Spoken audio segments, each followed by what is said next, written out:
Hi, my name is Matt Dudley, and welcome to Sunrise, Florida, and this is my 540 ATM. It's 96 by 36 by 36, and it has a 300-gallon sump in the filtration room, which we'll see in just a moment. The system itself is a total of about 700 gallons after the rock, sand, and equipment displacement. It has a coast-to-coast overflow on it, which I built myself. It has 8 return lines on it that run from 2 tandem reflow Super Gold Dart 4300s.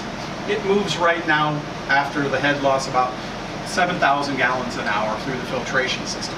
It is powered for flow inside the tank with 4 MP60s, and that's the only flow inside the tank is the returns and those MP60s. The sump, we'll get to see it in just a minute. It used to be a 300-gallon tank. I re-engineered it so I could have a sump out of it. I wanted a large volume of water, and I was able to re-engineer that sump and parlay it into this system. My old system, which housed a lot of the fish that are here now, from my tangs to a few of the Anthias, was a cube 300, and I moved everything into this tank. This tank I happened upon in the Keys when I was down there. It was in a dive shop, and they just had a plastic diver in it with some bubbles coming out of it. And I couldn't believe it when they were going to get rid of it, and I made an offer for it, and here it is today. I did all of the woodwork for everything. I'm just getting to the point now where I've started adding corals back into it. A few from my old system and quite a few from friends that have kept some frags from me from my old system. I did have quite a few angels in here when I first started this tank up about 2 years ago.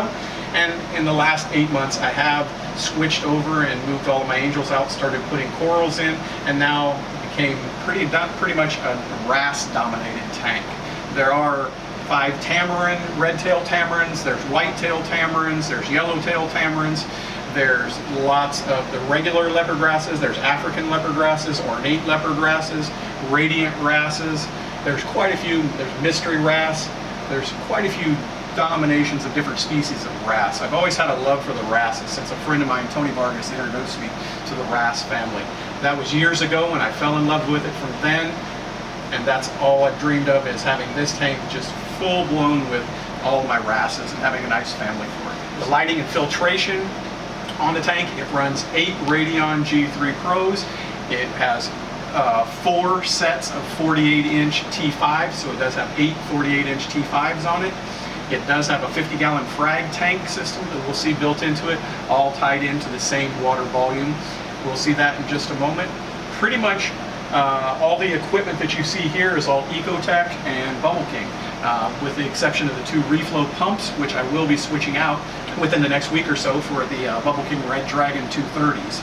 I have the Bubble King skimmer, and when I was looking for the DC pumps enough to match the reflows with the DC version, those were the only volume of pump that I could get that would move this type of volume that I have for this system. I did want to go and stay with the Ecotechs, but they just didn't quite have enough volume for what I was running in my system. I've redone the rockwork structure probably about 7 or 8 times, each time tweaking it and getting it to where I want it. It started out with about 1,500 pounds of live rock and a little bit of Tonga branch in the display system, and about 500 pounds of live rock from my old system that I put into the sump to help the bio load as things switched over from my old tank. And it seems like each time that I've reworked the rock work and everything, I always go with less. It seems to be a much more artistic look when you go less is more. There's 400 pounds of live sand in here. It gives my wrasses plenty of room to be comfortable. Everybody has their own little spot, their own little home. All the sand gets turned on a regular basis with all the wrasses that I have, and there isn't really any dead spots with all the flow that I have. That's one thing that does stay nice with this tank, is it does have a good turnover on the sand, and usually it's pretty decently white. I don't get a large growth of algae growing on the bottom. The filtration room we built behind the tank here, the filtration room, basically I had to build a whole new room in what was my garage to house all the filtration for it. That was one of the requirements that I was able to meet by putting it in the wall and having an in-wall display system, is to be able to have that fish room to give me the room to lay everything out. I am a tall person, and I always hated going when I saw a nice system and having to bend down and look at it. So I made sure that when I built the stand and the system for this, it was nice up and I could see everything right at my eye level.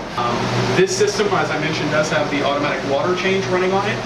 Outside this wall here, there is a 300-gallon container that has natural seawater. This tank is filtered, is ran with natural seawater, not mixed. It does switch out 15 gallons a day from there. I run a 30-gallon denitrator that, again, I built out of acrylic and built the setup for. It sits to the end over here. And this system over here, I'll open it up and give you a peek in here, not that you really want to see, but you can see it's loaded with bacteria in there. That denitrator there runs. It doses pure methanol for nitrates, and it doses strontium nitrate for the phosphates. You can see methanol runs from here as a dose, and strontium nitrate runs from here for a dose. The denitrator itself, it runs 4 cycles a day. Those cycles last 6 hours. What happens is the tank is filled with water at the moment. The dosers kick in with the methanol. It runs about a 4.5-hour cycle, and then the strontium kicks in, and then it runs for the remaining time. Then a pump kicks on and flushes that 30 gallons back out into the system and refills it with a new 30 gallons. And when this 30 gallons comes into the system, it's basically stripped of all nitrates and all phosphates. So it comes back in with 0 across the board of everything. Combine that with my automatic water changes of everything, and everything runs for the last 1.5 years, even with my large fish load, runs with 0 nitrates, 0 phosphates. But it does have 150 gallons that I can make in a 24-hour period.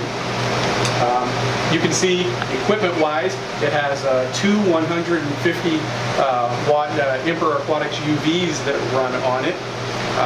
These are the UVs that are here.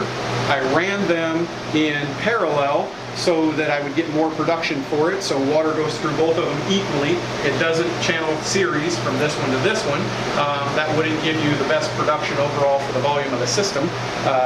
This does take out around 98% kill rate, so basically you would have 2% water coming out of this without a kill rate, and if you put that 2% over into the other one would only be taking out 98% of the 2% that came from this one. So it's much better to run this on a parallel system and let this one take out 98%, this one take out 98% of the amount of volume that goes through them. Again, my name is Matt Dudley. Thank you for coming in my home and seeing my tank today. It's been my dream to get this up and going, and it's almost to the point where I've dreamt and had that picture of where it would be. It's getting there slowly and surely. Thank you again for coming and seeing everything.